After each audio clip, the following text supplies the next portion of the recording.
شان حبيبه آمرا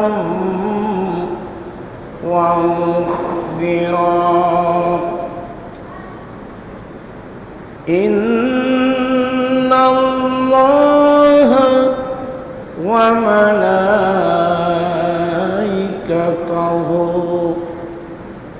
يصلون على النبي يا أيها الذين آمنوا صلوا عليه وسلموا تسليما اللهم صل على سيدنا محمد وعلى سيدنا محمد صلاة يا رسول الله عليكم سلام يا حبيب الله عليكم شد وجودش رحمة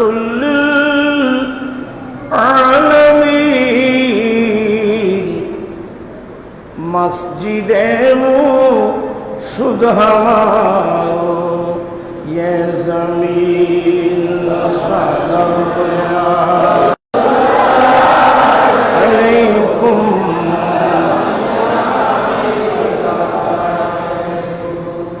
أعوذ بالله من الشيطان الرجيم بسم الله الرحمن الرحيم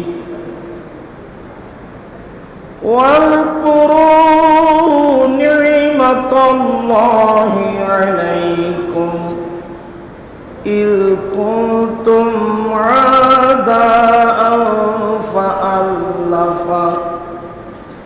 فألف بين قلوبكم فأصبحتم بنعمته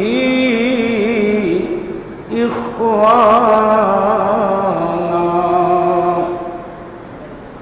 صدق الله مولانا العظيم وصدق رسوله النبي الحبيب الكريم ونحن على ذلك لمن الشاهدين والشاكرين والحمد لله رب العالمين ربي صل وسلم وبارك عليه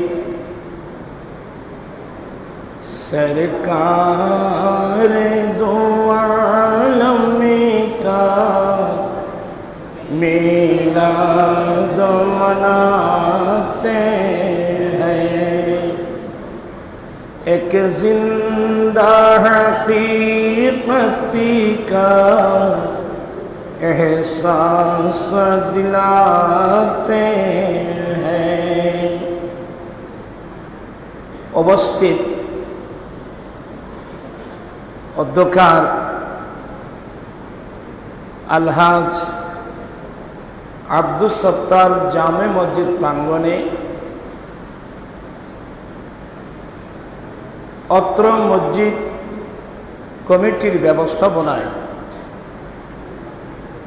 এলাকাবাসীর সহযোগিতায় আয়োজিত ঈদ মিলাদুন নবী সাল্লাল্লাহু আলাইহি ওয়াসাল্লাম উদযাপন উপলক্ষে আয়োজিত মাহফিলের সভাপতি আমার অত্যন্ত প্রিয় মহাব্বতের ব্যক্তিত্ব জনাব আলহাজ নুরুল ইসলাম সাহেব, সাবেক মেয়র মহোদয়, সভাপতি অত্র জামে মসজিদ, তশরিফ রেখেছেন সিনিয়র সভাপতি আজিজ গ্রামী জনাব আলহাজ আমির খান সাহেব মুদাজিল্লু। বিশেষ করে যাদেরকে আজকে নতুন করে মসজিদ পরিচালনার দায়িত্ব দেওয়া হয়েছে,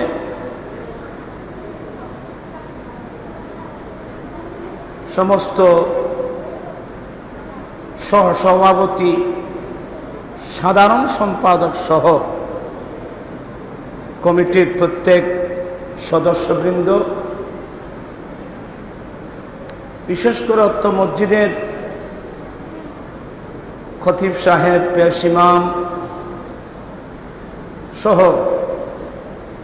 উলামা ইকরাম, বিরাদরান ইসলাম, রেহমানি ওয়া রাহমাকুমুল্লাহ তাআলা।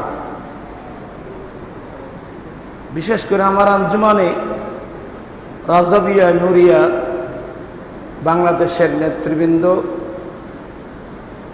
বিশেষ করে মাওলানা কুতুবুদ্দিন সাহেব সভাপতি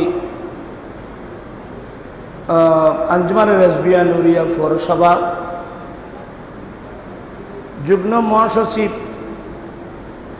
আইজগ্রামী জনাব মাওলানা আবু সালেহ মোহাম্মদ আঙ্গুর সহ আঞ্জুমান নেতৃবৃন্দ, এলাকার ব্যবসায়ী, সমাজসেবক, বুদ্ধিজীবী, আইনজীবী, শিক্ষক, ছাত্র, রিক্সাওয়ালা, ঠেলাগাড়িওয়ালা, দিনমজুর, সর্বস্তরের সুন্নি মুসলিম জনতা, রেহমানি ওয়া রাহমাকুমুল্লাহ তাআলা। সবারই নাম জানা না থাকা, পাশাপাশি সময়ের স্বল্পতার কারণে প্রত্যেকের নামে নামে ড্রেসিং করা সম্ভব হয়নি, বিধায় দুঃখিত। সেই মহান রব্বুল আলামিনের দরবারে লাখো কোটি শুকরিয়া আদায় করছি যে রব্বুল আলামিন পবিত্র চাঁদ মুসলিম বিশ্বের অত্যন্ত স্মরণীয় চাঁদ এবং বরণীয় চাঁদ, যেই মাসে যে চাঁদে এখন থেকে 1400 বছর পূর্বে পৃথিবীর নাবি একেবারে সেন্টার মক্কাতুল মুকাররমায়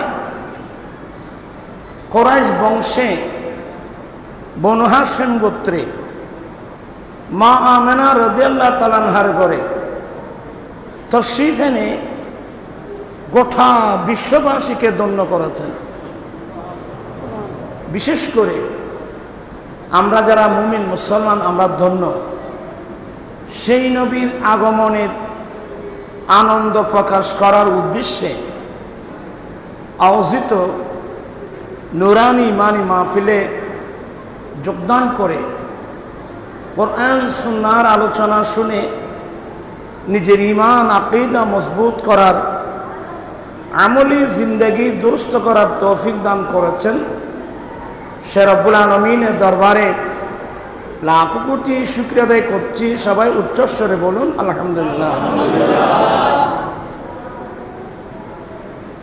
এখানে আরো অনেক জায়গা আছে, কিন্তু ওইখানেও জায়গা আছে, এখানেও জায়গা আছে।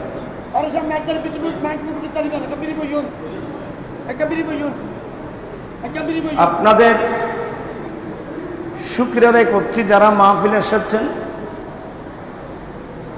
আসলে মানুষ হিসেবে, শ্রোতা হিসেবে মসজিদটা কিন্তু একটু আকারে একটু ছোট, যার কারণে বসতে একটু আপনাদের কি হচ্ছে, কষ্ট হচ্ছে।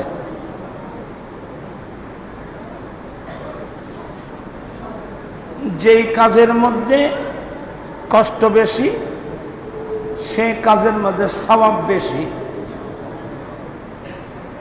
আর কষ্ট তো কবি নজরুল বলছেন যে দুঃখ যাদের জীবন গড়া তাদের আবার দুঃখ কিসের। অতএব একটু কষ্ট করে বসবেন, আরেকটু যদি আরেকটু সামনে আসতে পারবেন না,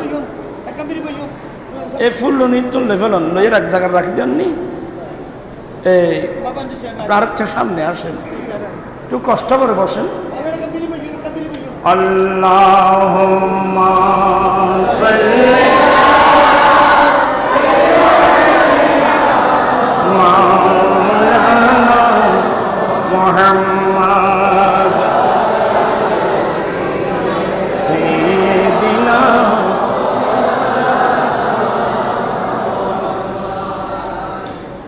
আজকের মাহফিলের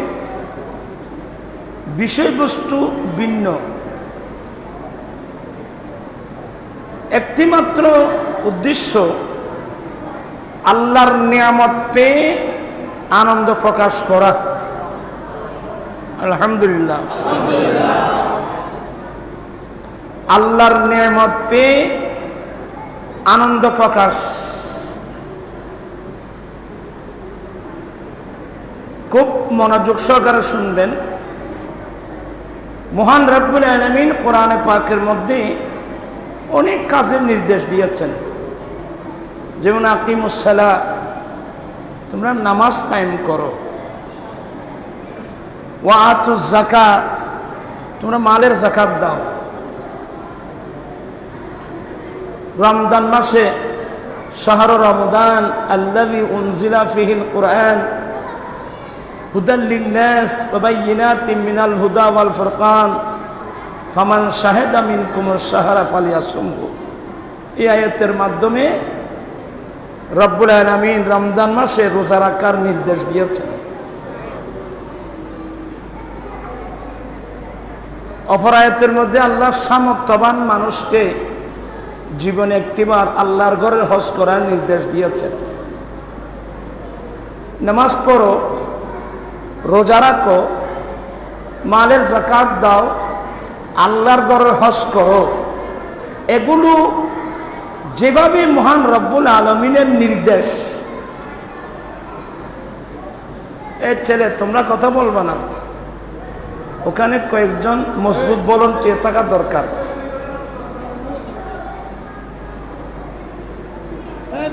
খুব মনোযোগ। এগুলো যেভাবে আল্লাহর নির্দেশ, না না এভাবে ডাক দেন না, ওখানে আপনাদের কমিটির কয়েকজন লোক ওখানে পাঠিয়ে দেন। মসজিদের ভিতরে অনেক আচরণ নিষিদ্ধ, যেগুলো বাইরে করা হয়। আপনারা প্রায় মানুষ হাজি, আমি নিজে রমজান মাসে অনেকবার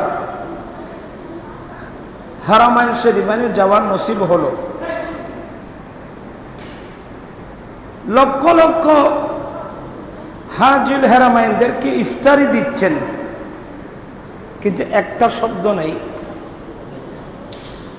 তাদের প্রশিক্ষণ এত মজবুত, ছোট ছোট বাচ্চারা পর্যন্ত হাজিদেরকে ইফতারি দিচ্ছেন, একটা শব্দ নেই। আমরা তো একে অপরকে হে হুই ডাক দিই, এটা আল্লাহর ঘর মসজিদ। বেশির মধ্যে এভাবে ইশারা, কোনো সাউন্ড নাই, কোনো আওয়াজ নাই। আমি আল্লাহর হেরামের কথা বলছি। এমনকি ছোট বাচ্চারা পর্যন্ত আওয়াজ নাই। তাদের শিক্ষা এমন সুন্দর, যত চিল্লি আছে আমাদের জন্যে। আমরা মসজিদের আহকাম সম্পর্কে জানি না, খুবই সতর্ক।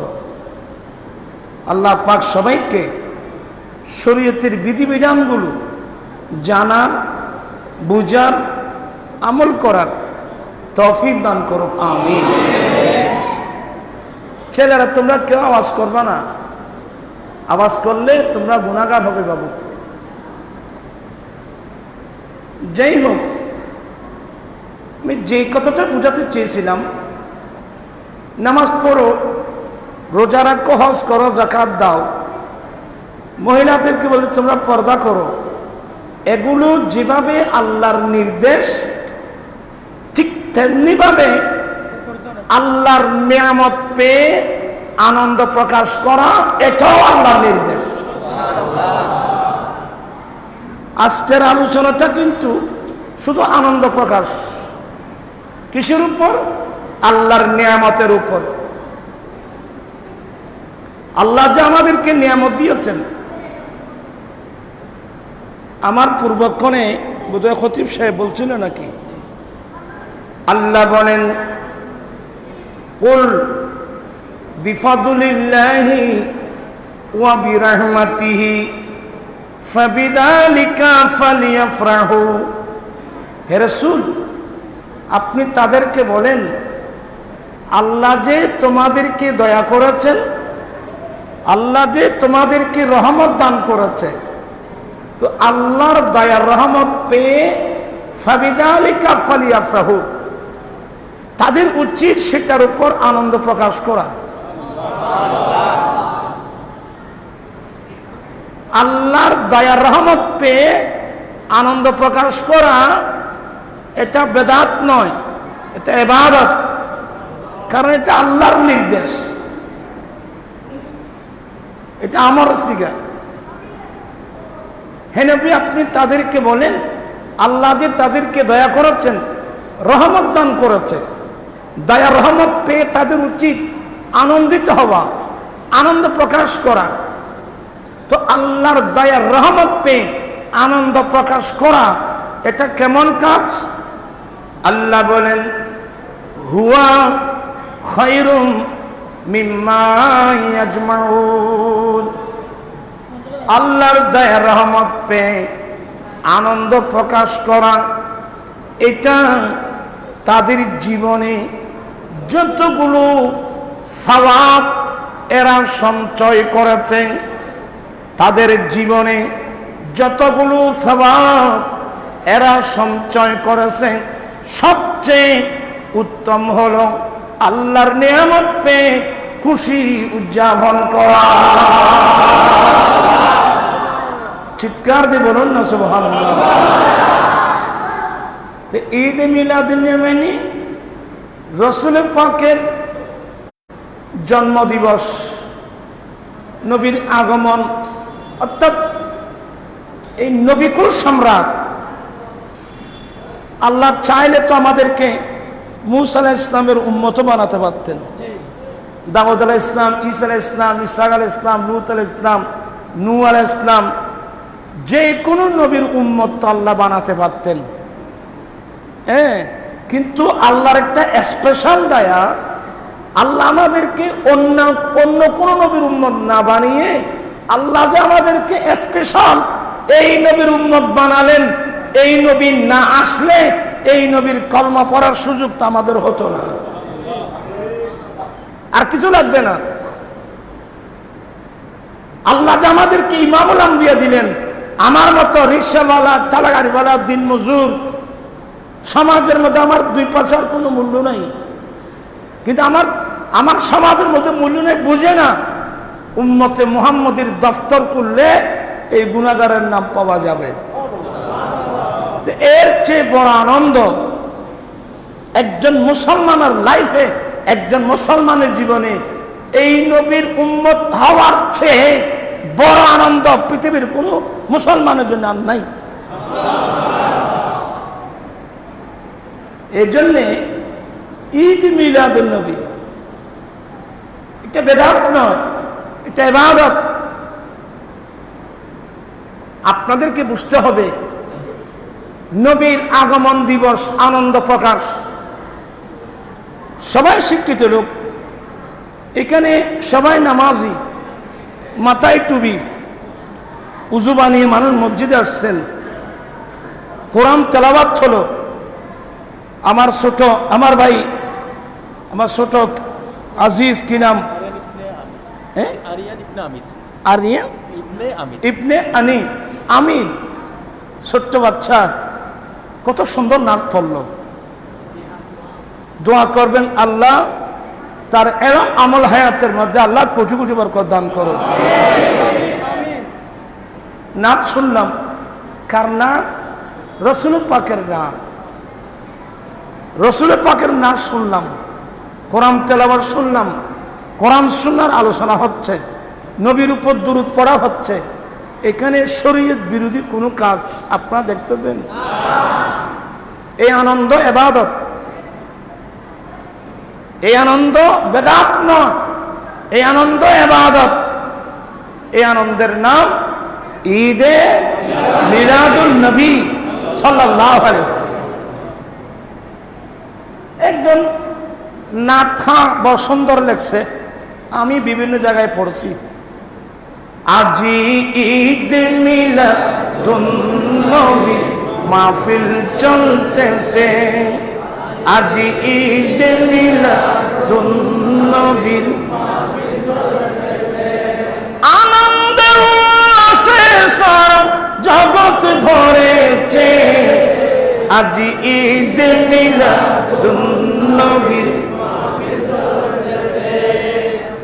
পশু পাখি বৃক্ষলতা মানব দানব নারায়ের সালাত বলে করতে সেই উৎসব, সেই উৎসবের দোলা দোলায় নূরের বাতাসে, আজি ঈদ মিলাদুন নবী নূরের নবীর নূরি চরণ। খুব ঠান্ডা মেজাজে শুনবেন।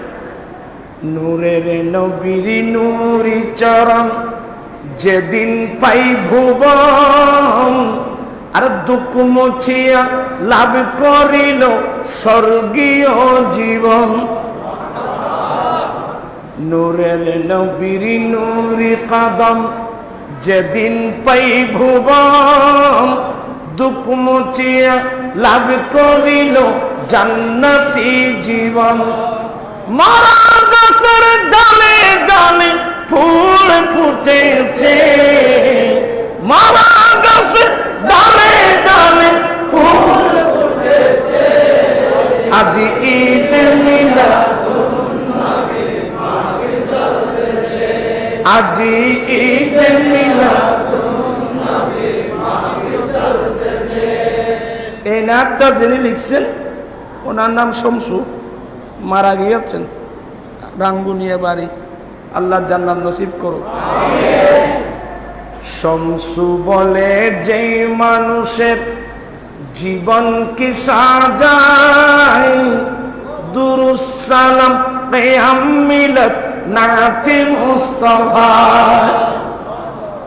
শমসু বলে যেই মানুষের জীবন কি সাজায়, দুরুস সালাম কিয়াম মিলাদ নাতে মুস্তাফা। সেই মানুষের বুকে আল্লাহ আরশ করেছে, আজি ঈদ মিলাদুন নবী মাহফিল চলতেছে, আজি ঈদ মিলাদুন নবী মাহফিল চলতেছে। আপনারা আমার রাসূল পাক সাল্লাল্লাহু আলাইহি ওয়াসাল্লামের লাইফ, গোটা জীবন নিয়ে যদি আপনারা আলোচনা করেন,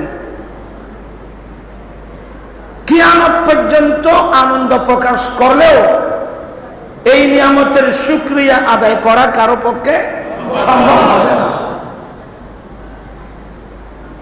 আমি কয়েকটা জিনিস আপনাদের সম্মুখে তুলে ধরব।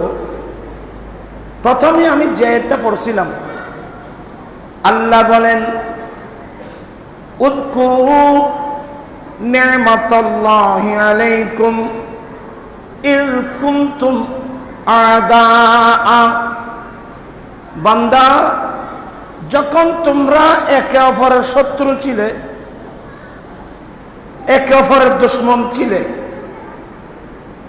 ওই সময় আমি তোমাদের কাছে একটা নিয়ামত পাঠিয়েছি। এই পৃথিবীর চিত্র কেমন ছিল আল্লাহকে বলছেন, দেখেন, কুনতুম আদা, যখন তোমরা একে অপরের দুশমন ছিলে, শত্রু ছিলে, ভালোবাসা, দয়া মায়া, স্নেহ পৃথিবীর মানুষ জানতো না। তোমরা একে অপরের দুশমন ছিলে, শত্রু ছিলে।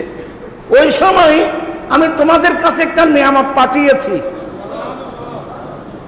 তো ওই নিয়ামতটা যখন আসলো, ফাআল্লাফা বাইনা কুলুবিকুম, আমি তোমাদের অন্তরের মধ্যে উলফত, মোহাব্বত, ভালোবাসা সৃষ্টি করে দিয়েছি। ফাসবাতুম বিনিমাতি ইখওয়ানা, সেই নিয়ামতের উসিলায় তোমরা একে অপরের ভাই ভাই হয়ে গেছো। বান্দা, তোমরা সেই নিয়ামতের কথা স্মরণ করো। এই নির্দেশটা কার? এখন প্রশ্ন আসবে, যখন আমরা এক অপরের দুশমন ছিলাম, শত্রু ছিলাম, ওই সময় আল্লাহ একটা নিয়ামত পাঠালো, যে নিয়ামতের উসিলায় আমাদের শত্রুতা নেতা ভালোবাসায় পরিবর্তন হয়ে গেল। আমরা এক অপরের ভাই ভাই হয়ে গেলাম, শান্তিতে সমাজের মধ্যে বসবাস করছি। আল্লাহ নির্দেশ দিয়েছেন ওই নিয়ামতের কথা স্মরণ করার জন্য। ওই নিয়ামতটা কি? উত্তর আসবে নিয়ামতুল কুবরা আলাল আলামিন নবী মুহাম্মদুর রাসূলুল্লাহ সাল্লাল্লাহু আলাইহি ওয়াসাল্লাম। চিৎকার দিয়ে বলুন না সুবহানাল্লাহ।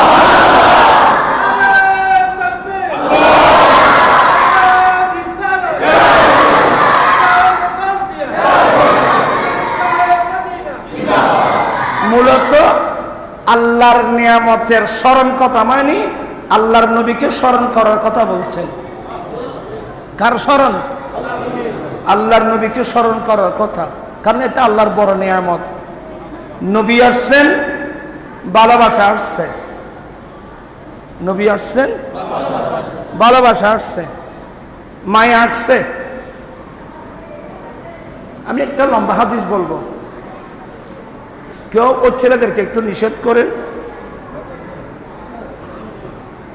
আপনারা দুইজন কমিটির দুই একজন মানুষ উপরে গিয়ে ছেলেদেরকে আওয়াজ করতে হবে না, এনে একটু একটু ইয়া দিবে আর কি। আবার চাইও এটা ব্যক্তির নড়াইও চাইও, কারণ মসজিদের মতে মসজিদের হুকুম ভিন্ন। এখানে কোনো বাদশাহী চলবে না। আল্লাহর ঘরের হুকুম ভিন্ন। এখানে কোন একজন উস্তাদ যদি মসজিদের ভিতর কোরআন শরীফ পড়ায়, ছেলে সবক পারল না বলে উস্তাদ হাতের মধ্যে বেদ নিতে পারবে না। এটা মসজিদ। এবং ইসলামী হুকুমত যদি হয়, কাজিল কোজাত যদি কোন একজন অপরাধীকে বেত মারার নির্দেশ দেয়, একটা দর্রাও মসজিদের ভিতর মারতে পারবে না। মসজিদের আহকাম ভিন্ন। যত বড় রাজা হোক, মহারাজা হোক, মসজিদের ভিতর কদম দিয়েছেন সবাই এক সমান। এখানে রাজাও নাই, আমির নাই, গরিব, উঁচু নিচু নাই, ভেদাভেদ সব সমান ভুল পাবে। আদম হাওয়া হতে পয়দা, আদম হাওয়া হতে পয়দা, এই স্মরণ রাখি এখন মধুর বাণী নিয়ে এলো মরুর পাখি। ইসলাম সাম্যের ধর্ম। এখানে উঁচু নিচু কোনো পার্থক্য নাই। আমরা সবাই এক মা এক বাবার সন্তান। বাবার নাম আদম আলাইহিস সালাম, মায়ের নাম হাওয়া আলাইহিস সালাম। আমরা ইন্নামাল মুমিনুনা ইখওয়া, মুমিন মুমিন ভাই ভাই। বেষ্টন কি? যারা বড় পয়সাওয়ালা এরা আমার বড় ভাই, যারা গরিব মানুষ এটা আমার ছোট ভাই। তো বড় ভাই ছোট ভাইকে ঘৃণা করে না, বড় ভাই ছোট ভাইকে আদরেই করে। আসলে রাসূল পাকের আদর্শ এটা ভিন্ন। এগুলো আমরা মিলাদুন্নবী করে ঠিকই, নবী পেয়ে আনন্দ, কিন্তু রাসূল পাকের আদর্শ কিন্তু আমাদের মধ্যে খুব খুব কম মানুষের মধ্যে আছে। আমি বিনয়ের সাথে অনুরোধ জানাবো, এই মসজিদ এটা ইসলামের বর্ণের বৈষম্যতা, আইনের বৈষম্যতা, মিলাদুন্নবী আমরা কেন করছি এগুলো বুঝতে হবে। আপনি গোটা পৃথিবীকে সামনে নিয়ে যদি কথা বলেন, একদিক দিয়ে বর্ণের বৈষম্যতা, অপর দিক দিয়ে আইনের বৈষম্যতা, এই দুই বৈষম্যতার কারণে গোটা পৃথিবী ধ্বংসের দ্বারে প্রান্তে। ইসলাম সাম্যের ধর্ম, এখানে না বর্ণের বৈষম্যতা আছে, এখানে না আইনের বৈষম্যতা আছে। বৈষম্যতা আমাদের মধ্যে নেই। আপনার যারা শিক্ষিত লোক ভালো স্টাডি করেন, একটা লজিক মনে রাখবেন, তোরাফুল আসিয়া বেয়াজদা দিহা, বস্তুর পরিচয় তার বিপরীত বস্তু দিয়ে। কথা বুঝছেন? রাতের পরিচয় দিন দিয়ে, দিনের পরিচয় রাত দিয়ে, বন্ধুর পরিচয় শত্রু দিয়ে, শত্রুর পরিচয় বন্ধু দিয়ে, মিষ্টির পরিচয় টকার তীর দিয়ে, টকতিতের পরিচয় মিষ্টি দিয়ে, তার বিপরীত জিনিস দিয়ে। আজকে আমরা ইসলাম বুঝি না। ইসলাম না বোঝার পিছনে একটি কারণ, ইসলাম বিপরীত যেগুলো ধর্ম আছে ওগুলো সম্পর্কে তো আমাদের কোনো আইডিয়াই নেই। ইসলাম বিপরীত যেগুলো ধর্ম আছে ওই ধর্ম সম্পর্কে তো আমাদের কোনো আইডিয়া নেই। তা আমি ইসলাম বুঝবো কোত্থেকে? যেমন হিন্দু ধর্ম, হিন্দুদের পবিত্র গ্রন্থের নাম মনুশাস্ত্র, যেটা দেখতে মনু লিখছে, এই জন্যে এটাকে মনুশাস্ত্র বলে। আপনি এগুলো পড়লে দেখবেন যে এখানে মনু মানুষকে 4 ভাগ করছে। কয় ভাগ? ব্রাহ্মণ, ক্ষত্রিয়, বৈষ্ণব, শূদ্র। কয় বর্ণের মানুষ? এক এক বর্ণের মানুষের জন্য এক এক ধরনের আইন। আমি দেখলাম বৈষ্ণব এবং শূদ্র এই 2 বর্ণ মানুষ নাকি একেবারে নিম্ন বর্ণের মানুষ হিন্দু ধর্ম মোতাবেক। এই বৈষ্ণব শূদ্র যেখানে থাকবে ওখানে কোনো ব্রাহ্মণ বসবে না, বসতে পারবে না। ব্রাহ্মণ নাকি একেবারে উচ্চ পর্যায়ের।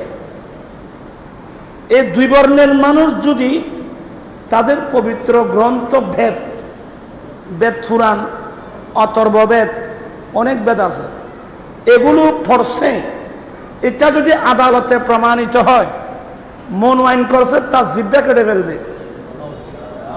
তোরা নিম্ন বর্ণের লোক, তোরা কেন বেদ পড়ছিস?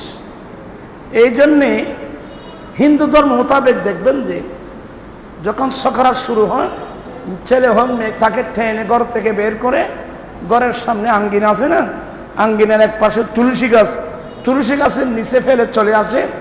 ব্রাহ্মণ গিয়ে একটা মন্ত্র পড়ে, এই মন্ত্র অন্য কেউ পড়লে হবে না, ব্রাহ্মণও পড়তে হবে। আমাদের কলমা তলকিন তো যে কেউ করতে পারবে, আমাদের এখানে বৈষম্যতা নেই। ব্রাহ্মণে পড়ে তো বনাইয়ে ফরজই বকিত কইতে পারো, এটাকে বলে অনকাহী অনকথা। ব্রাহ্মণ যে মন্ত্রটা মৃত্যুর সময় পড়া হয়, এটা জানেন? ওদের কোরআন শরীফ জানো রে, জানো তো করতে। লা ইলাহা হরতি ফাফম ইল্লা ইল্হা ফরম ফদম জন্ম বৈকুণ্ঠ ফর অফ ইনুতিত জফি নাম মুহাম্মাদম। এগুলো সংস্কৃতি ভাষা, মানে তো নবুঝো। লা ইলাহা আমরা আরবিতে পড়ে লা ইলাহা, একই কলমা। লা ইলাহা, এই যে হিন্দু ভাই বোন, তুমি আমার মুখে মুখে লা ইলাহা পড়ো, তুমি যদি লা ইলাহা পড়ো হরতি ফাফম, তোমার জীবনের ফাপগুলো মাফ হয়ে যাবে। ইল্লা ইল্লাহ মানে ইল্লাল্লাহ, ইল্লা ইল্লাহ পড়ো, তুমি মর্যাদাবান হবে। তারপর কি লেখছে জানেন? জন্ম বৈকুণ্ঠ ফর আফইনুতি জফি নাম মুহাম্মাদম।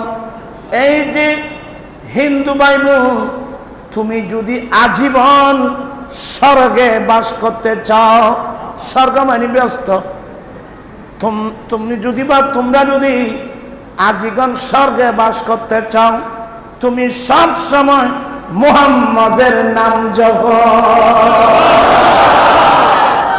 সুবহানাল্লাহ বলবেন না? ये बनाई एक की भुनो जा रहा है इनते आगे ना कौन आसिन इतर सखरात सरे इतर मोहम्मद नाम दो भी बकतुन कवि नजरुल अपना तो कुरान हदीस पढ़ें ना कवि नजरुल एगुलो तो जानें ना कवि नजरुल अनेक सुंदर सुंदर करे नबी मोरु परशमणि नबी मोरु सोनार खनि নবীর নাম জপে যেজন সেই তো দুজাহানের ধনী নবী মোর পর নবী মোর সোনার খনি নবীর নাম জপে যেজন সেই তো দুজাহানের ধনী নবীর নাম যে জপবে সে দুনিয়া এবং আখিরাত উভয় জগতের ধনী।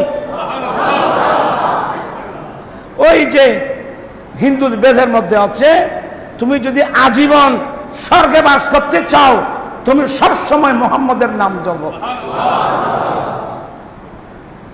যারা ইংরেজি শিক্ষিত বাংলা শিক্ষিত কোরআন হাদিস পড়েন নাই কবি নজরুলের নামগুলো শিখে নেবেন, কত সুন্দর সুন্দর। আর কবি নজরুল লেখাপড়া তেমন নেই, অষ্টম শ্রেণী মাত্র, কিন্তু তার অন্তরের মধ্যে রাসূল পাক সাল্লাল্লাহু আলাইহি ওয়াসাল্লামের প্রেম ছাড়া আর কিছুই ছিল না। তাকে কিয়ামত পর্যন্ত এই নামগুলো তাকে অমর করে রাখবে।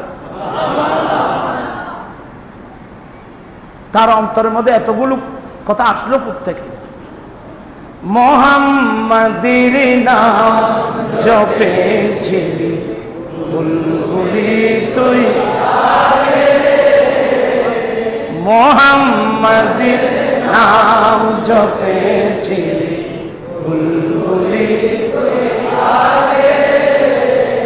তাই কির তোর কণ্ঠের গান তাই কির তোর কণ্ঠের গান এমন মধুর লাগে ওরে এমন মধুর লাগে মুহাম্মাদের নাম জপেছিলি বুলবুলি তুই আগে। এ বুলবুলি তোর গানের কণ্ঠে এত মধু কোত্থেকে, এত স্বাদ এত মধু তোর গানের কণ্ঠে এগুলো কোত্থেকে? নিশ্চয় তুই আগে মুহাম্মদের নাম জপেছিলি। কি মানে? যত স্বাদ যত মিষ্টি যত মধু যত দৌলত আমার রসুল নাম জিকির করার মধ্যেই নেই। এই জন্য এটা আলা হযরত বলছেন তো चमक तुझसे पाते हैं सब पाने वाले चमक तुझसे पाते हैं सब पाने वाले मेरा दिल भी चमका दे चमका चित्कार के बोलो ना सुभान अल्लाह। কবি নজরুল অনেক সুন্দর সুন্দর গোলাপ আছে না গোলাপ ফুল। আল্লামা জালালউদ্দিন সুয়ুতী রাহমাতুল্লাহ আলাইহি তার বিখ্যাত কিতাব খাসাইসুল কুবরা শরীফে শেখ মুহাক্কিক দেহলভী মাদারেজুন নবুওয়াতের মধ্যে হাদিস আনছেন যে এই লাল গোলাপ যেটা আছে এটা নাকি আমার রসুলের ঘাম মুবারক দিয়ে সৃষ্টি করেছে।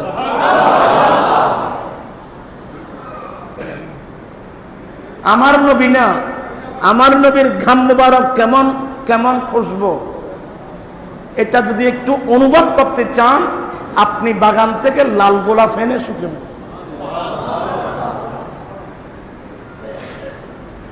কবি নজরুল এটা বলতেছে উরি গোলাপ নিরিবিলি নবীর কদম ছুঁয়েছিলি। দেখেন রসুল পাকের মোহাব্বত কিসের নাম? উরি গোলাপ নিরিবিলি নবীর কদম ছুঁয়েছিলি, সেই কদমের খুশবু আজো, সেই কদমের খুশবু আজো তোর আতরে জাগে ওরে, তোর আতরে জাগে। মুহাম্মাদের নাম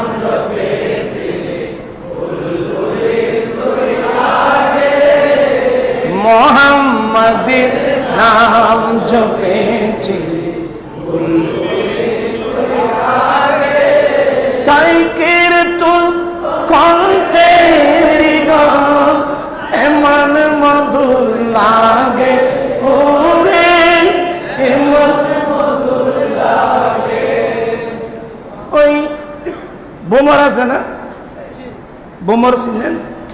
বোমর যখন ফুলের ফাপড়ি থেকে মধু আহরণ করে, ওখানে গিয়ে কান লাগাই দিলে দেখবেন যে গুনগুন গুনগুন গুনগুন কিছু বলতেছে।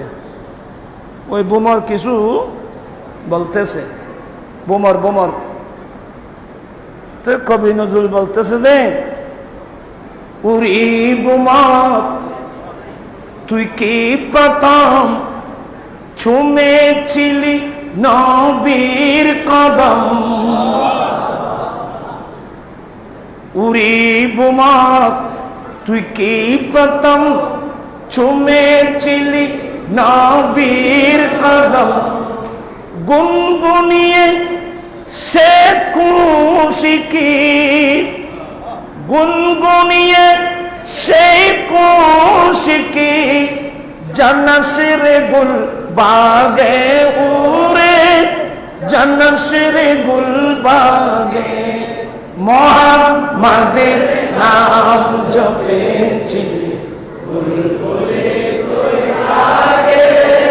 মোর নবীকে লুকিয়ে দেখে তার পেশানির জুতি মেকে উড়ে উচ্চাপ রঙলে কি তুই গভীর নু রাগে উড়ে, গভীর নু রাগে। মুহাম্মাদের নাম জপেছিলি। আমার ভাইরা, কিয়ামত পর্যন্ত রসুল পাকের গুণগান করলেও এই নিয়ামতের শুকরিয়া আদায় করা সম্ভব। আল্লাহ নির্দেশ দিয়েছেন, যখন তোমরা একে অপরের শত্রু ছিলে, দুশ্মন ছিলে, ওই সময় আমি তোমাদের কাছে একটা নিয়ামত দিয়েছিলাম। এই নিয়ামতটা যখন আসলো ফাআল্লাফা বাইনা কুলুবিকুম, তোমাদের অন্তরের মধ্যে আমি ভালোবাসা সৃষ্টি করে দিয়েছি, তোমরা একে অপরের ভাই ভাই হয়ে গেছো। তোমরা সেই নিয়ামতের কথা স্মরণ করো। এখন প্রশ্ন আসবে, আল্লাহ সে কোন নিয়ামত, যে নিয়ামত আসার কারণে শত্রুতা মিটা ভালোবাসায় পরিবর্তন হলো, সে কোন নিয়ামত? উত্তর আসবে নবী মুহাম্মদুর রাসূলুল্লাহ সাল্লাল্লাহু আলাইহি ওয়াসাল্লাম। আমার নবী আসছেন, ভালোবাসা আসছে। ভালোবাসার কোন পর্যায়ের জানেন? তার লম্বা হাদিস বলবো বুখারী শরীফের, বুঝেন কিনা দেখেন। বুখারী শরীফ পড়লে দেখবেন যে ওখানে একটা চ্যাপ্টার, বাবু ইখাইন নবী সাল্লাল্লাহু আলাইহি ওয়াসাল্লাম বাইনাল আনসার ওয়াল মুহাজিরিন, যারা ঈমান রক্ষার জন্য আল্লাহর নির্দেশে মক্কা জমিন ত্যাগ করে চলে গিয়েছিলেন, এদেরকে মুহাজির বলা হয়। আর মদিনাবাসী যারা ওদেরকে আশ্রয় দিয়েছেন, ওদেরকে আনসার বলা হয়। দ্বীনের জন্য, দ্বীন প্রতিষ্ঠার জন্য, নিজের ঈমান রক্ষার জন্য মক্কা থেকে যারা হিজরত করে, জন্মস্থান ত্যাগ করে, ঘর বাড়ি জায়গা জমিন আত্মীয় স্বজন সম্পদ সবকিছু ফেলে আল্লাহ আল্লাহ রসুলের প্রেমে যারা মক্কা ত্যাগ করে চলে গিয়েছিলেন, ওদেরকে মুহাজির বলে। আর মদিনার জমিনে যারা ওদেরকে কি দিয়েছেন, আশ্রয় যে স্থান দিয়েছে, ওদেরকে আনসার বলা হয়। আপনারা আমার কথাগুলো ভালো করে শুনছেন? একদল মুহাজির আর একদল আনসার। খুব মনোযোগ। এক দেশের মানুষ যদি আরেকটা দেশে গিয়ে আশ্রয় নেয়, যেমন বার্মার লক্ষ লক্ষ রোহিঙ্গা বাংলাদেশে, তাহলে এটা আমাদের জন্য একটা বিরাট একটা বোঝা। এক দেশের মানুষ আরেক দেশে গেলে এটা একটা বোঝা হয়ে যায়। এই 10-11 লক্ষ বার্মার মুসলিমরা রোহিঙ্গা, এটা আমাদের দেশের জন্য একটা বোঝা না? কিন্তু বোঝা হলেও বর্তমান আধুনিক যুগ, জাতিসংঘ নামক একটা সংগঠন আছে, এই বোঝাটা জাতিসংঘ বহন করে। সবাই বুঝতেছেন? এই বোঝাগুলো কে বহন করে? জাতিসংঘ। মানে সবাইকে নিয়ে একটা জাতিসংঘ আর কি, জাতিসংঘ বহন করে। কিন্তু আমার রসুলের যুগে কি জাতিসংঘ ছিল? এতগুলো মক্কার মুহাজির মক্কা ত্যাগ করে যে মদিনায় গেল, তো মদিনাবাসীর জন্য এতগুলো মানুষ একটা বোঝা না? আপনি আমার কথা বুঝতেছেন? মদিনাবাসীর জন্য এটা একটা বিরাট কি বোঝা। তো ওই সময় তো জাতিসংঘ ছিল না। আমার রসুলের রাষ্ট্রবিজ্ঞান দেখছেন? মিলাদুন নবী মানে খালি বুঝতে হয় না ভাই, ইনশি কাও না। রসুলের পাক সাল্লামের রাষ্ট্রবিজ্ঞান দেখেন। একদিন প্রায় 95 জন 90 জন ধরেন মুহাজির একদিন বসছেন। এদিকে মক্কা ছেড়ে আসা মুহাজির, এদিকে মদিনাবাসী। আমার নবীর মাঝখানে, এটা হলো ইসলামের ইতিহাসে ভালোবাসা দিবস। আমাদের দেশে এগুলো ভালোবাসা দিবস, এগুলো অলরেডি বেবিচার দিবস, এগুলো ভালোবাসা দিবস না, এটা একটা বেহায়া দিবস। আমি অনেকবার সরকারের কাছে দাবি দিয়েছি, ভ্যালেন্টাইন্স ডে এটা আমাদের বাঙালি সংস্কৃতিও নয়, এটা আমাদের বাংলাদেশি সংস্কৃতিও নয়, এটা কমপ্লিট আমেরিকা ইউরোপের অপসংস্কৃতি। ছেলে মেয়ে তো প্রত্যেকের আছে, বলতে আমার লজ্জা হয়। এগুলোর চিত্র, ওই ভালোবাসা দিবসের চিত্রটা আমি তুলে ধরলে সবাই লজ্জায় এদিকে হয়ে যাবেন, বলবো না। আল্লাহ হেফাজত করুন, বুঝার তৌফিক দান করুন। আমি এগুলো বন্ধের জন্য সরকারকে অনেকবার বলছিলাম, আল্লাহ কথা শুনে কে, আল্লাহ হেদায়েত নসিব করুক। তো বলতে চাচ্ছিলাম, আমার নবী মাঝখানে দেখেন কিভাবে এদেরকে পুনর্বাসন করতেছেন। খুব মনোযোগ। এই মক্কা ছেড়ে আসা অমুক মুহাজির, এদিকে আসো। আসলেন,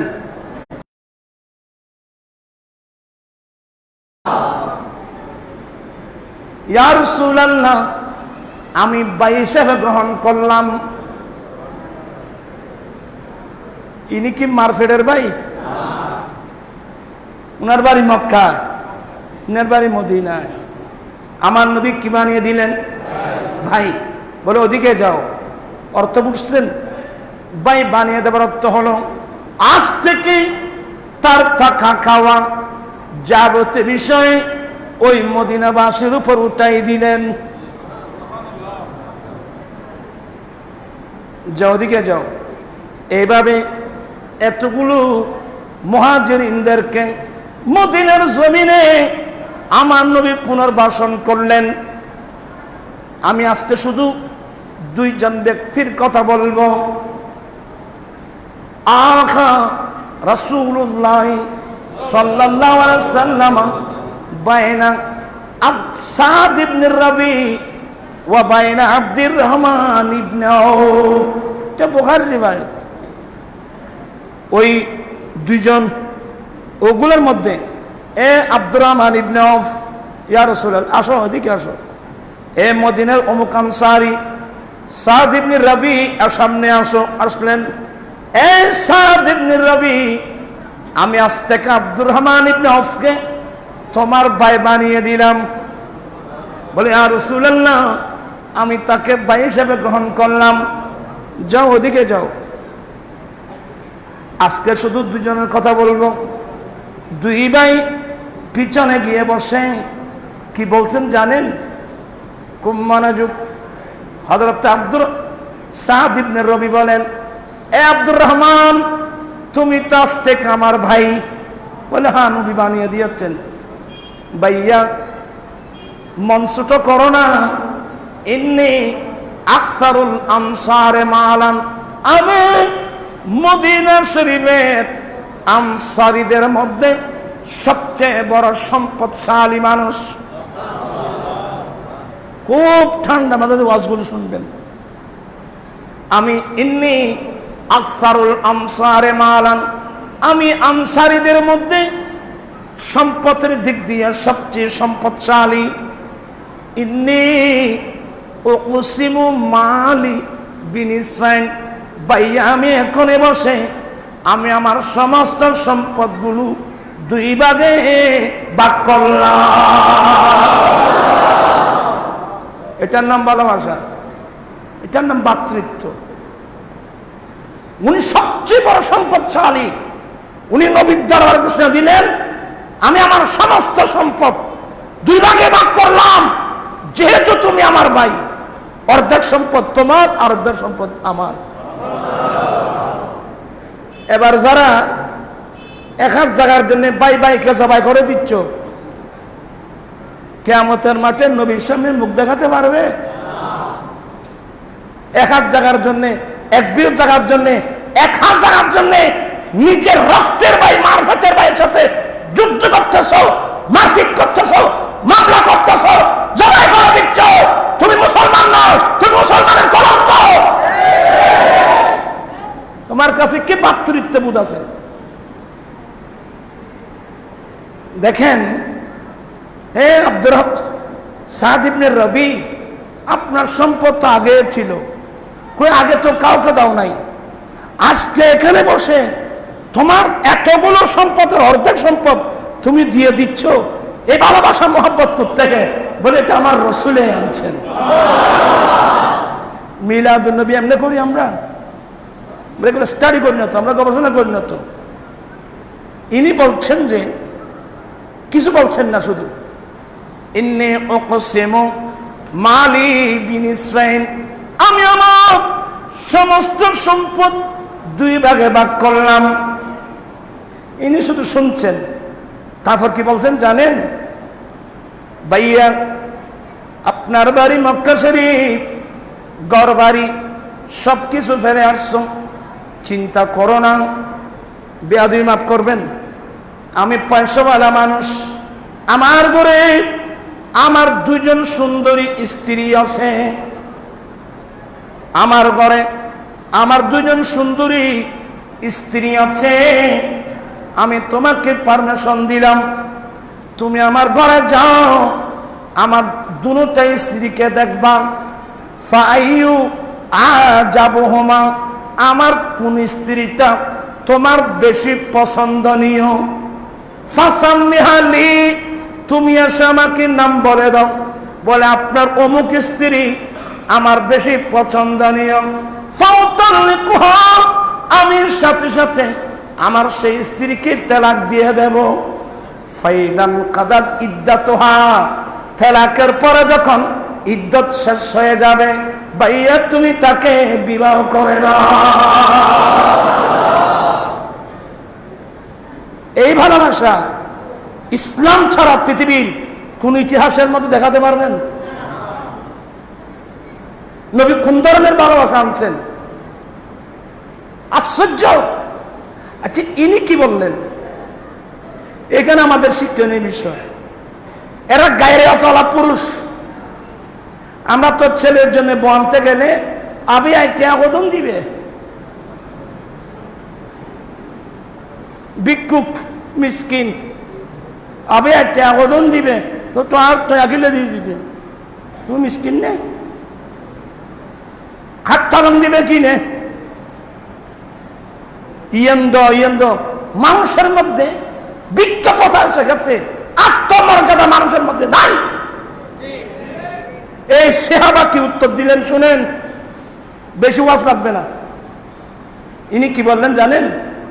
বারাকাল্লাহু ফি মালিকা ওয়া আহলিকা, ভাইয়া আল্লাহ আপনার মালের মধ্যে বরকত দান করুক, আল্লাহ আপনার স্ত্রীর মধ্যে বরকত দান করুক। কি মানে? আপনার মার আমার লাগবে না, আপনার স্ত্রীর তালাক দিতে হবে না, এগুলো মুখে বলে নাই। আল্লাহ আপনার মালের মধ্যে বরকত দান করুক, আল্লাহ আপনার স্ত্রীর মধ্যে বরকত দান করুক। তো কি বলছেন? ভাইয়া যদি পারেন একটু হেল্প করতে পারেন, আইনা সুকুকুম, আপনাদের বাজার কোথায়, আপনাদের মার্কেট কোথায়? আমি মক্কার মানুষ, মদিনায় আসলাম নতুন, আল্লাহর নির্দেশে নবীর নির্দেশে নবীর প্রেমে পড়ে ঘর বাড়ি সবকিছু ত্যাগ করে মদিনার জমিনে আসলাম। আমার সঙ্গে সামান্য কিছু দিনের দেরহাম আছে, ভাই একটা কাজ করেন, আপনাদের বাজার কোথায়, আমাকে একটু বাজার দেখায় দেন। ফাদাল্লুহু ইলা বানি কাইনুকা, তখন কয়েকজন মিলে মদিনা শরীফের ঐতিহাসিক একটা বাজার বনু কাইনুকা বাজার দেখাই দিলেন, এই দিক দিয়ে যাও বনু কাইনুকা বাজার পাবে। উনি বাজারে চলে গেলেন, ওই সঙ্গে টাকা অল্প দিনার দিরহাম এগুলো দিয়ে দুটো জিনিস কিনলেন, একটা মিষ্টি জাতীয় আর একটা টক জাতীয়। দুটো জিনিস কিনে উনি মদিনা শরীফের গলি গলি হেঁটে হেঁটে হযরতে আব্দুর রহমান ইবনে আওফ ব্যবসা শুরু করলেন। কারণ আল্লাহ কোরআনে বলছেন আহাল্লাল্লাহুল বাইয়া ওয়া হাররামার রিবা, ব্যবসা হালাল সুদ হারাম, ব্যবসা হালাল। আর আমার নবী বলছেন হাদিসে, যে ব্যক্তি আমানতদারের সাথে ব্যবসা করবে, যে ব্যক্তি আমানতদারের সাথে ব্যবসা করবে, কিয়ামতের মাঠে আম্বিয়া কিরাম সাদিকিন সিদ্দিকিন শুহাদা কিরামদের সঙ্গে তার হাসর হবে। উনি কি শুরু করলেন? অর্ধেক মাল দিয়েছে, নেন নাই। স্ত্রী দেওয়ার কথা বলছেন, তালাক দেওয়া লাগবে না। ইনি সামান্য যা আছে এগুলো দিয়ে ব্যবসা শুরু করলেন। আজকে সামান্য, কালকে সামান্য, পরশু সামান্য, জমা করতে করতে করতে একদিন যখন মোটা অঙ্কের হয়ে গেল, উনি ব্যবসা করে অর্জিত এই দিনার দিরহাম দিয়ে মদিনা শরীফের একজন আনসারী মেয়েকে বিবাহ করলেন। বিবাহ করে আমার নবীর কাছে গেলেন। আমার নবী তার পরনে দুলার ড্রেস দেখে আমার নবী বলেন, আব্দুর রহমান ইবনে আওফ, এটা কি? ইয়া রাসূলুল্লাহ, আমি একজন আনসারী মেয়েকে বিবাহ করেছি। তাই? হ্যাঁ। আমার নবী জিজ্ঞাসা করলেন, মোহর কত দিয়েছ? মোহর কত দিয়েছ? বলেন নামাতা মিন যাহাবিন, 5 দিরহাম ওজনের স্বর্ণ, যার দাম 10 দিরহামের চেয়ে বেশি। আমার নবী বলেন ঠিক আছে। এবার নবী নির্দেশ দিলেন, সুম্মা আউলিন ওয়ালাউ কানা বিশাতিন, আব্দুর রহমান তুমি শাদী করেছ, একটা ছাগল জবাই করে হলেও মানুষকে ওলিমা খানা দাও। কি বুঝলেন? ভালোবাসা কিসের নাম, ভাতৃত্ব কিসের নাম, এটাও বুঝলাম। আবার গায়রিয়ত, আত্মমর্যাদা কিসের নাম, এটাও বুঝলাম। যে মানুষ আত্মমর্যাদা বুঝবে, খোদার কসম, সেই মেয়ে বাবা থেকে 1 পয়সাও দাবি করতে পারবে না। এত দুলারে ইসা মাছ ন দেশে বিয়ে মাগি খন্দাসা তাইলাম আর রামও এক বিয়ে গরুর মাংস সম্পত্তি দিয়ে বিয়ে মাগি আনোয়ার এক জায়গার মধ্যে খাত পালং ন দেশে বিয়ে মাগি ইসমান ন দেশে বিয়ে দুনুয়ান রানোয়ারা ওইয়ান রামু এগুলো কি আসো দেখিলে এটা তোমার আসো তো মানে বহুত জন্য আমার নবী বলেন ইয়াদুল উলিয়া খায়রুম মিন ইয়াদিস সুফলা নিচের হাত চেয়ে উপরের হাত উত্তম উম্মত দেওয়ার জন্য চেষ্টা করো নেওয়ার জন্য চেষ্টা করো না ইসলাম তো ভিক্ষার ধর্ম নয় সুবহানাল্লাহ আমার রাসূল এমন ভালোবাসা স্নেহ মায়া মমতা ভালোবাসা ভ্রাতৃত্ব উপহার দিয়েছেন এগুলো যদি আমরা ফলো করতাম আর তো মিলাদুন্নবী আগে গরু জরা দ্বারা খাই দেয় না এবার নবীর হাদিস শুনুন ক্বালা রাসূলুল্লাহ সাল্লাল্লাহু আলাইহি ওয়াসাল্লাম তাআমুল ওয়াহিদি ইয়াকফিল ইসনাইন উম্মত একজনের খাবার দুইজনের জন্য যথেষ্ট দুইজনের খাবার চারজনের জন্য যথেষ্ট চারজনের খাবার আটজনের জন্য যথেষ্ট মাইনি তোমার জন্য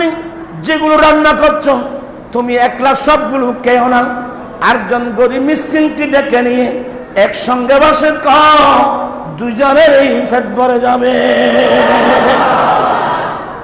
এই নবীর এই শিক্ষাগুলো কই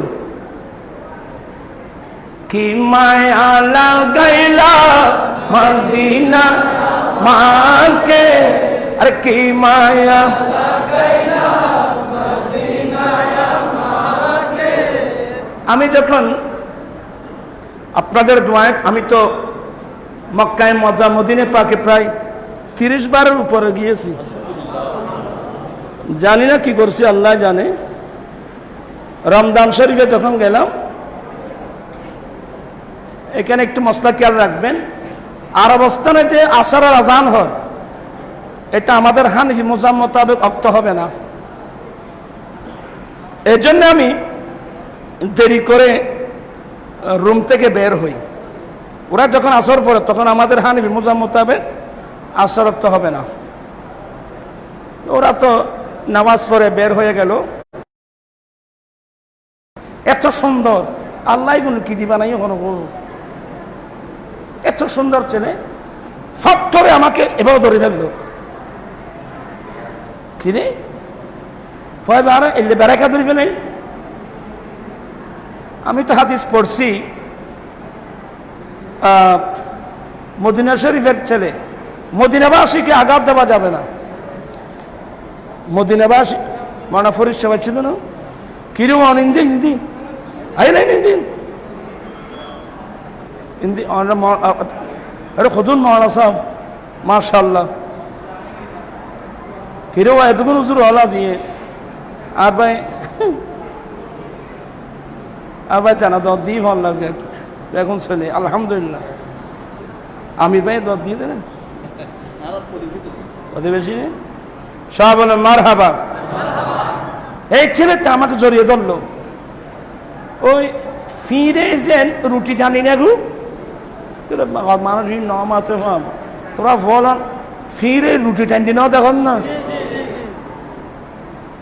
ফয়েব এমনিকে দেখি আমি তো হাদিস আমার জানা আছে এই ছেলে টানতেছে আমাকে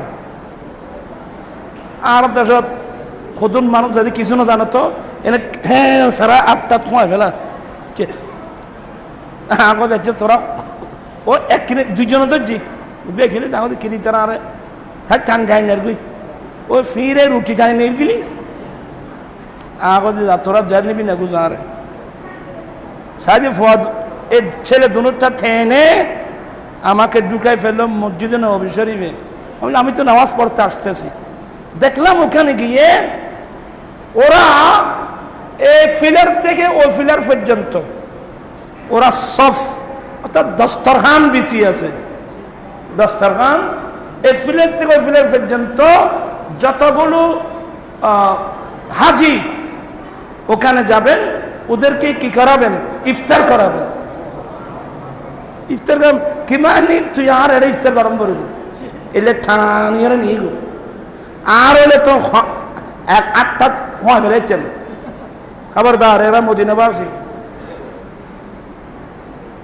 হুব্বুল আমসার মিনাল ঈমান, বুখারী শরীফের রিওয়ায়াত। মদিনার আনসারীদেরকে ভালোবাসা এটা ঈমানের আরেকটা শাখা।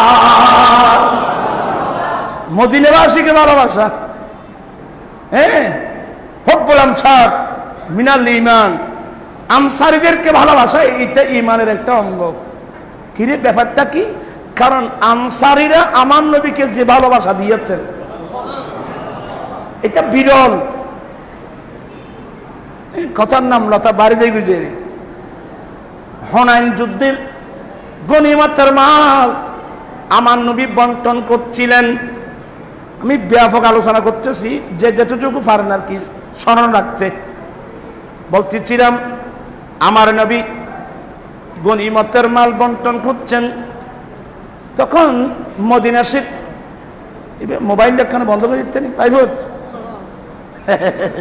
মোবাইলের জ্বালায় ভাই ভোট মজুরি তাইতা তিনি দৌড়ান কেন? কিছুক্ষণ বন্ধ রাখো না বাজি, আর বেশি প্রয়োজনে তুই বাড়া দেবে। মসজিদের ভিতরে বই বই দুনিয়া বিয়ে কথাবার্তা হন্যান ঠিক ন, বেশি প্রয়োজন বাইরে দিয়ে কথা বলবেন। আর কথা বলবেন না আমি মসজিদে আসি পরে কথা বলবো, একটা বলে দিবেন। আর আমি কোরআন হাদিস বর্ণনা করতেছি, গুনাহগার হবে। বলতে চাচ্ছিলাম আমার নবী গনিমতের মাল বন্টন করতেছে, মাল বন্টন গরম গরম সমস্যা। এটা সদন করে খাপতেছে আইতায়, ওইটারে বেশ দেননি কোনো, ওইটারে কম দেননি কোনো, বড় সমস্যা বাজি। আমার নবী গনিমতের মাল বন্টন করতেছেন, একদিক দিয়ে তমিম গোত্রের এক বেয়াদব জুলখায়সারা, হ্যাঁ, তার এক হাদিস আছে এদিকে, আমি আজ এদিকে হাদিস বলছি। আমার নবী গনিমতের মাল বন্টন করতে গিয়ে মুহাজিরিনদেরকে মক্কা থেকে হিজরত করে আসা মানুষকে গনিমতের মাল দিচ্ছেন।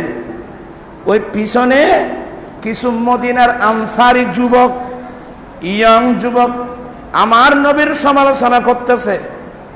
পিছনে কি বলছেন জানেন? ইন্না কাদ সুয়ুফানা, ইন্না সুয়ুফানা কাদ তাকলুতুরু বিদিমাই কুরাইশ। ওই মদিনার কিছু আনসারী যুবক, ইয়াং যুবক পিছনে একে অপরের সাথে গল্প করছে, আমাদের তরবারি দিয়ে কুরাইশ বংশের রক্ত ফেলে যুদ্ধের বিজয় আনলাম আমরা, কিন্তু নবী গনিমতের মাল আগে আমাদেরকে না দিয়ে মুহাজিরিনদেরকে কেন দিচ্ছে? ওই পিছনে বসে বসে আর এরা হয়তো তারা তবু কিন্তু তুমি খাতে না, আর যাবার আগে তোমারও কোনো হম নতো পাই আগে আর দিব না। আমার নবী শিখকে ইউসিরুন, ঈশার বলা হয় নিজের প্রয়োজনীয়তার উপর অপরজনের প্রয়োজনীয়তাকে প্রাধান্য দেওয়া। আগে ওনাকে খাওয়াবো, বাঁচলে আমি খাবো, এটা হচ্ছে আমার নবীর সমাজ বিজ্ঞান।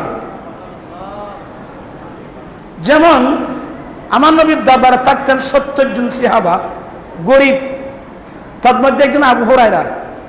কিটা লাগছে, এরা এমন গরিব, রাতের বেলায় কোথায় খাবে জানতেন না, দিনের বেলায় কোথায় খাবে জানতেন না।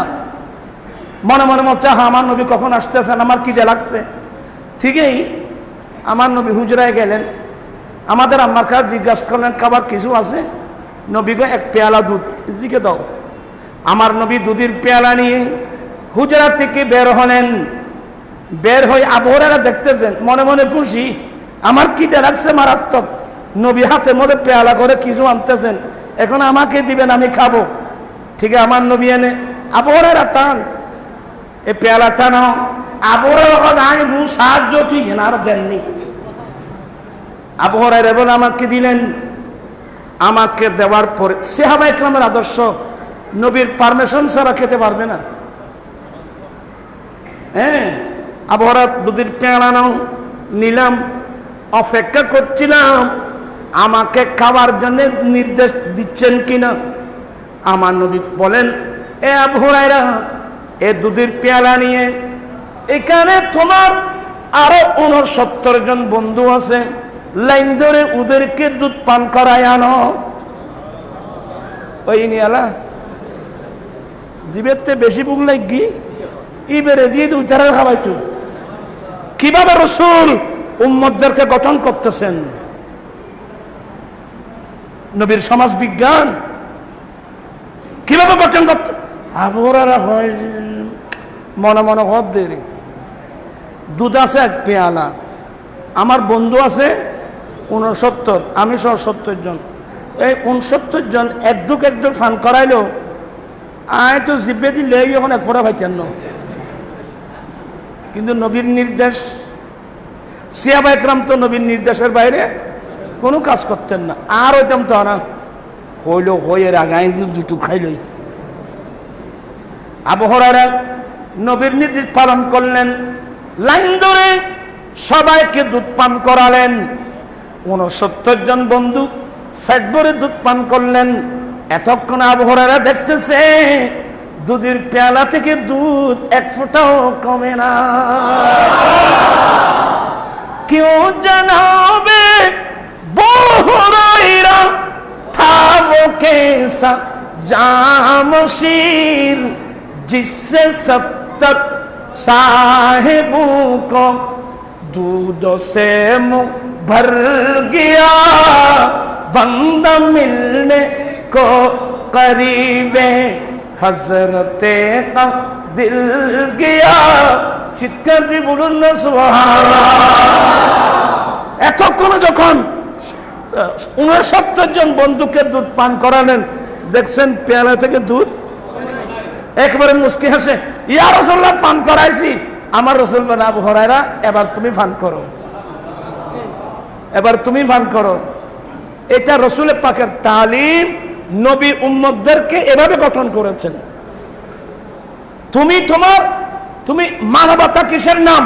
আমি আমার আগে আরেকজনের আমার প্রয়োজনীয়তার উপর অপরজনের প্রয়োজনীয়তাকে প্রাধান্য দেওয়া, এটা আমার রাসূলের তালিম, এটা আমার নবীর শিক্ষা। আন মাতা না, আলহামদুলিল্লাহ আরাম মাজান তো এখনো আছে।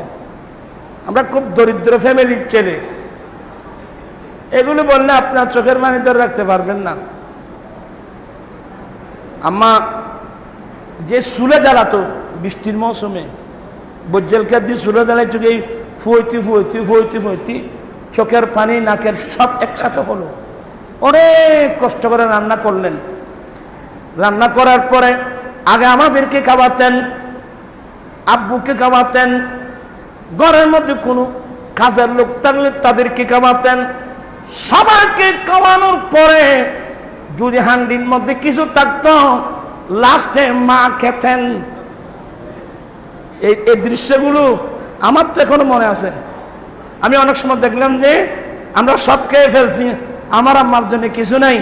আমার আম্মা এক গ্লাস পানিকে মাথার কাপড়ে এভাবে ভিতরে কাপড়ে 2 হাত উঠায়, শোকর আলহামদুলিল্লাহ, শুধু 1 গ্লাস পানি খেয়েছেন। মা কেন করি ফোয়া ফাইলি আজ তোমারা বলে মারছি না। আমার নবী বলেন, কিয়ামতের আলামতের মধ্যে একটা আলামত,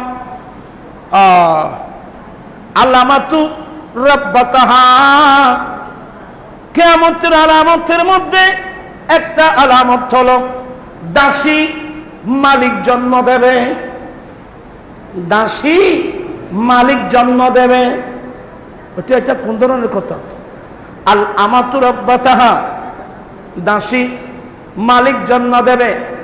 অর্থাৎ যে মায়ের গর্ভ দিয়ে ছেলে দুনিয়া আসছে, ওই ছেলে বড় হয়ে যখন টাকা পয়সা, যখন বিত্তশালী হয়ে যায়, ওই সময় অনেক ছেলে নিজের মাকে দাসীর মতো ব্যবহার করে।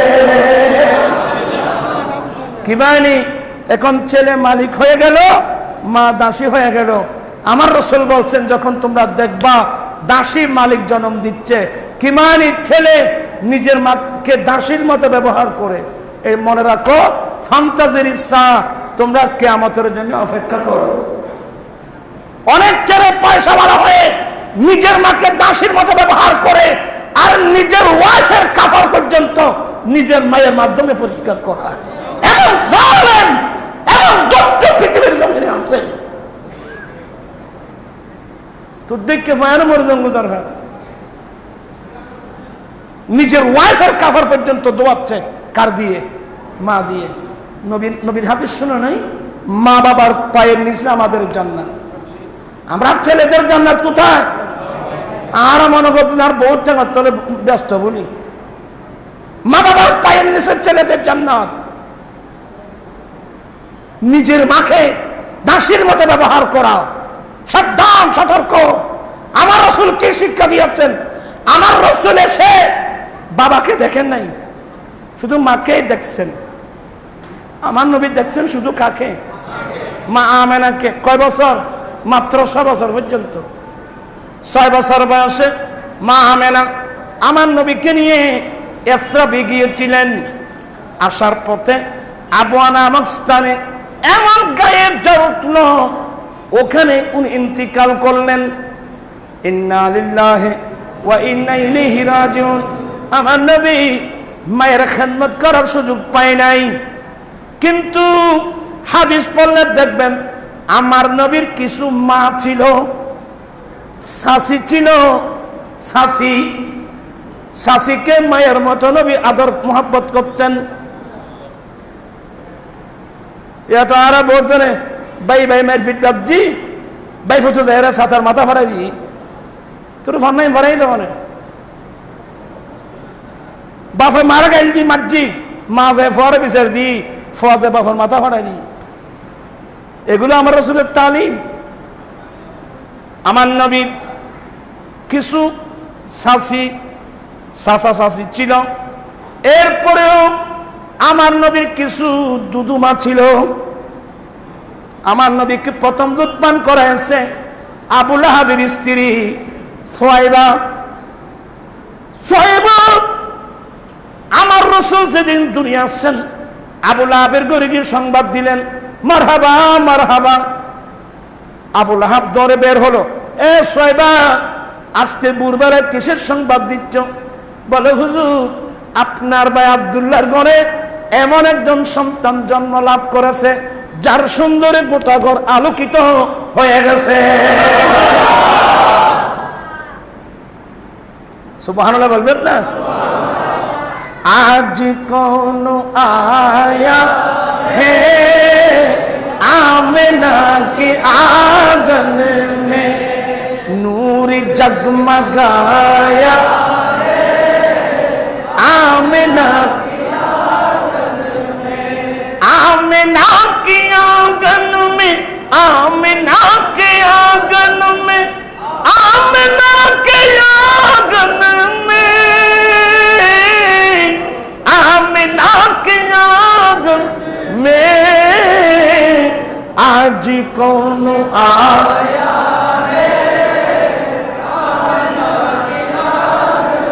হুজুর আপনার ভাই আব্দুল্লাহর ঘরে এমন একজন সুন্দর ছেলের জন্ম লাগছে যার সুন্দরে গোটা ঘর। এমন সুন্দর ছেলে আমি জীবনে দেখিনি। আবু লাহাব খুশিতে আত্মহারা হয়ে, এ সুহাইবা আজকে সকাল বেলায় তুই এত বড় আনন্দের সংবাদ শোনালি, যা আজ থেকে তোকে আমি চিরদিনের জন্য আজাদ করে দিলাম। আবার সাইয়ু খনিকে দুষ্বার করিনি, নবী বাঁধির দুধ পান করছি। সাবধান, সতর্ক। আবু লাহাব সুহাইবাকে কি করে দিয়েছেন? আজাদ করে দিয়েছেন। এই সুহাইবা আমার নবীকে কি পান করাইছেন? দুধ, দীর্ঘদিন দুধ পান করাইছেন। হালিমাতুস সাদিয়া কত বড় ভাগ্যবান মহিলা। आलमे बाला से ऐसा इशारा मिल गया, हम बेसहार को मोहम्मद का सहारा मिल गया। अपनी मुकद्दर ना जिक्र अपनी मुकद्दर पर हलीमा सादिया। अरे शहरे मक्का में तुझे मौला का प्यारा मिल गया। स्वर्ण तूने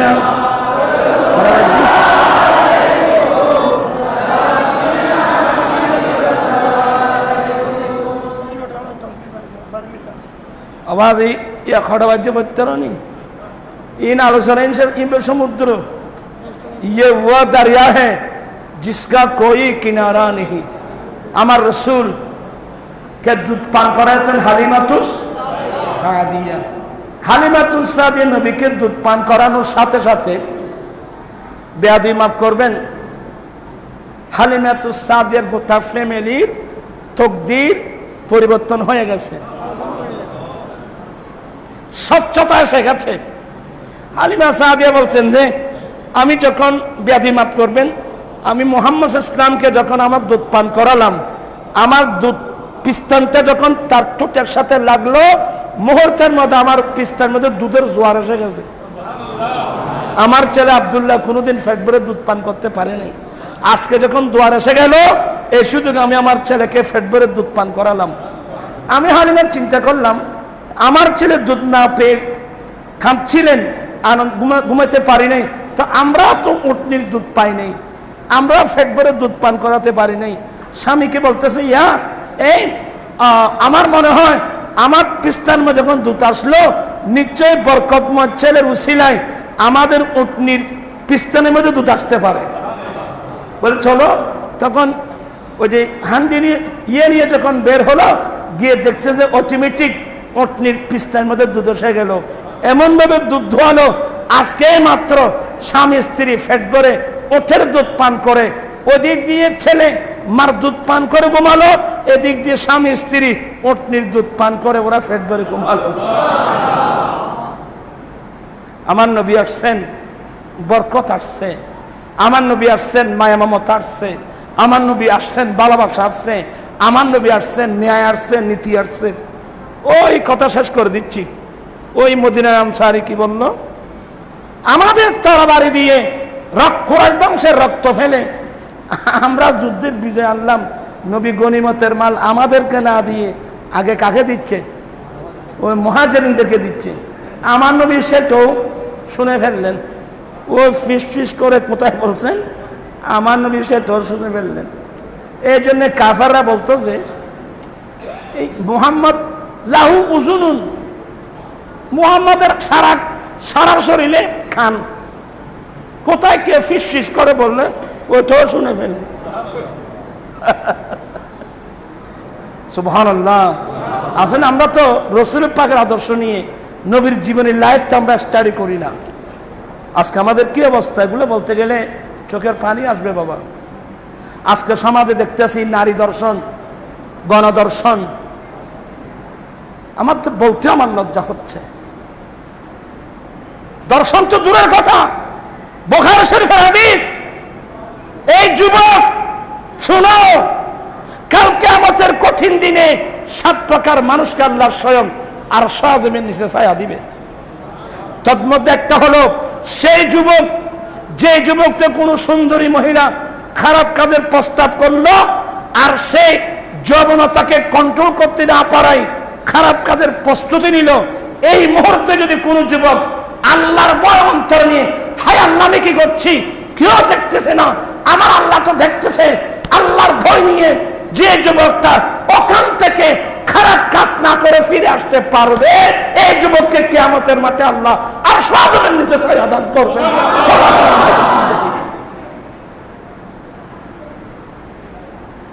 আরেকটা পুরস্কার আছে, এই ধরনের যুবক কিয়ামতের মাঠে ইউসুফ আলাইহিস ইসলামের সঙ্গে হাসর হবে। ওই ইউসুফ আলাইহিস ইসলামকে খারাপ কাজের প্রস্তাব দিয়েছিলেন না জুলাইখা, কিন্তু ইউসুফ আলাইহিস ইসলাম জগৎবাসীকে শিক্ষা দিয়েছেন। এর জন্য এই ধরনের কাজ যারা করবে কাল কিয়ামতের মাঠে ইউসুফ আলাইহিস ইসলামের সাথে তাদের হাসর হবে। আমি যুবকদেরকে সতর্ক করছি, একটি সম্পদ অর্জন করো, বুক বাড়ানো বীরতেন, এই জিনিসে আপনাকে যে কোনো অ্যাক্সিডেন্ট থেকে রক্ষা করবে। নবীর ভালোবাসা আপনাকে এত বড় বড় মারাত্মক অ্যাক্সিডেন্টকে রক্ষা করবে একটি জিনিস, এটার নাম বুক ভরা নবীর প্রেমার ভালোবাসা। আল্লাহ আমরা সবাইকে সেই ভালোবাসা মোহাম্মত আমাদেরকে দান করুন। ঈদে মিলাদুন নবীর মূল বক্তব্য এটা। আসুন আমরা অন্তর দিয়ে নবীকে ভালোবাসি।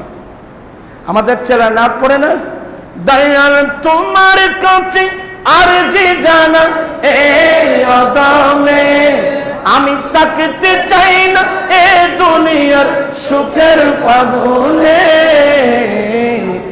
আমি সর্বক্ষণ জ্বলতে চাই নবীর প্রেমের আগুনে, আমি সর্বক্ষণ। আল্লাহ আমরা সবাইকে তোমার নবীর প্রেম দিয়ে আমাদের অন্তরকে ভরপুর করে দাও। তো আমার নবী দাঁড়ালেন, এই তোমাদের একই সমালোচনা আমার কানে আসলো, তোমাদের তরবারি দিয়ে কুরাইশ বংশের রক্ত ঝরে যুদ্ধের বিজয় আনছো, আমি গনিমতের মাল তোমাদেরকে প্রথমে না দিয়ে মুহাজিরিনদেরকে দিচ্ছি, একই সমালোচনা আমার কানে আসলো। তা আনসারীরা সে বলতেন, মিথ্যে বলে না। হ্যাঁ ইয়া রাসূলুল্লাহ, হুজুর আমরা সেই সমালোচনা করছি।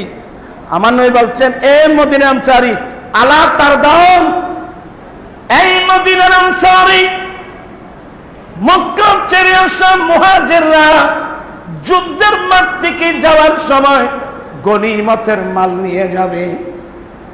মক্কার মুহাজিররা যুদ্ধের মাঠ থেকে যাওয়ার সময় গনিমতের মাল নিয়ে যাবে, আর তোমরা মদিনাবাসী যুদ্ধের ময়দান থেকে যাওয়ার সময় আল্লাহর রাসূলকে সঙ্গে নিয়ে যাবে। এটার উপর তোমরা সন্তুষ্ট নাও কি? আনসাররা চিৎকার দিয়ে, ইয়া রাসূলুল্লাহ তওবা করলাম, আর বলবো না, গনিমতের সমস্ত মাল মুহাজিরিনদেরকে দিয়ে দেন, আমরা নবীকে নিয়ে বাড়িতে যাব। মিল গয়ে মুস্তাফা, ওই হাদিসের মধ্যে আছে তোমরা যুদ্ধের মাঠ থেকে যাওয়ার সময় আল্লাহর রাসূলকে সঙ্গে নিয়ে যাবে। এক, দ্বিতীয় নম্বর, তোমরা মদিনার যে গলি দিয়ে হাঁটবা রাসূল তোমাদের গলি দিয়ে হাঁটবে, এটা কি তোমরা ভালোবাসো না? বলে ইয়া রাসূলুল্লাহ গনিমতের মাল লাগবে না, রাসূল মিলে পেয়েছি, আর কিছুই লাগবে না। সেই মদিনার ভালোবাসায় আমার নবী মুগ্ধ হয়ে, এখন আগে তো মদিনাবাসী নবীকে ভালোবাসতেন, এখন আমার নবী মদিনাকে ভালোবাসেন। উম্মুল মুমিনিন মা আয়েশা বলেন, আমার নবী মদিনা কেমন ভালোবাসতেন। আমার নবী কোন সময় যদি মদিনার বাইরে যেতেন, আর বাইরে থেকে মদিনায় আসার পথে ফানাজারা ইলা জুদরাতিল মদিনা, আমার নবী মদিনা শরীফের বাইরে গেলে ওয়াপস মদিনা আসার পথে যখন নবী অনেক দূর থেকে মদিনার এরিয়ার বাড়িঘর দেখতেন, আমার নবী মদিনার মায়ায় ঘোড়াকে উঠকে দ্রুত বেগে চালাতেন। কিয়ামত পর্যন্ত এই মদিনায় ফল বানাই দিয়ে দেনি। আমার সোনার মদিনা, আমার সবই বলিব, আল্লাহ সবাইকে রসুল পাকের দিওয়ানা বানিয়ে দিক। আমার আল্লাহ বলেন, মা আতাকুমুর রাসূলু ফাখুযুহু ওয়া মা নাহাকুম আনহু ফান্তাহু, আমার রসুল তোমাদেরকে যা দেয় তা গ্রহণ করো, আমার রসুল যেটা নিষেধ করে তোমরা সেটা বর্জন করো। আল্লাহ সবাইকে তৌফিক দান করো।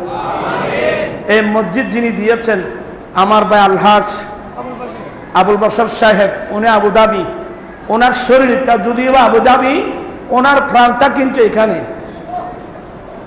ওনার শরীরটা যদিও কোথায় আবুধাবিতে, প্রাণটা কিন্তু কোথায় আজকের মাহফিলের দিকে। বারবার ফোন করছে, হুজুর আসছে কিনা, কেমন হচ্ছে, লোক কেমন হচ্ছে, ওনার প্রাণটা কিন্তু এখানে। আর দোয়া করবেন আল্লাহ তার হায়াতের মধ্যে বরকত দান করো। এই মসজিদ কিয়ামতের মাঠে আল্লাহ নেজাতের ওসিলা করে দিক। আরো ভাগ্যবান এই মসজিদ পরিচালনার দায়িত্ব আজকে যে কমিটির হাতে ন্যস্ত, আপনারা বড় ভাগ্যবান। আল্লাহর ঘরের খেদমত করার সুযোগ সবাই পায় না। ওয়া আহিদিনা ইলা ইব্রাহিমা ওয়া ইসমাঈলা আন তাহহিরু বাইতি লিত তাইফিন ওয়াল আকিফিন ওয়ার রুকআইস সুজুদ।